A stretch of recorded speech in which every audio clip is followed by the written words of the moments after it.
reaching out that have never reached out before because of this unique pandemic?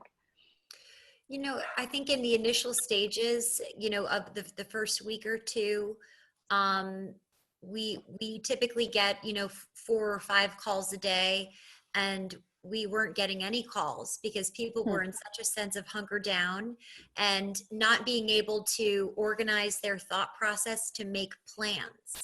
Yeah. And I found myself in that same thing.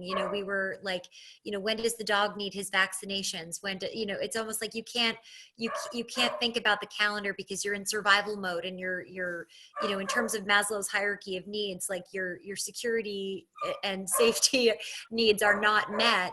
And so how can you plan for the future or plan to address the emotional component?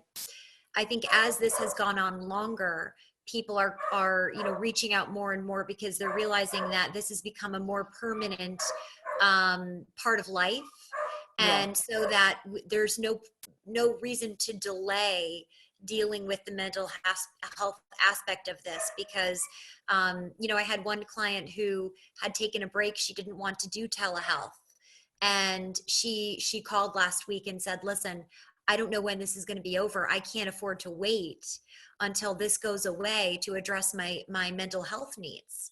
Right.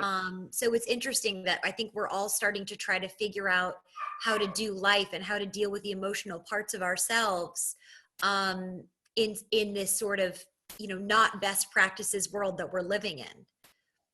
Yeah, that's so true. The not best practices world. There is no sort of best practices for a global pandemic that could Right. have economic devastation, sudden unemployment.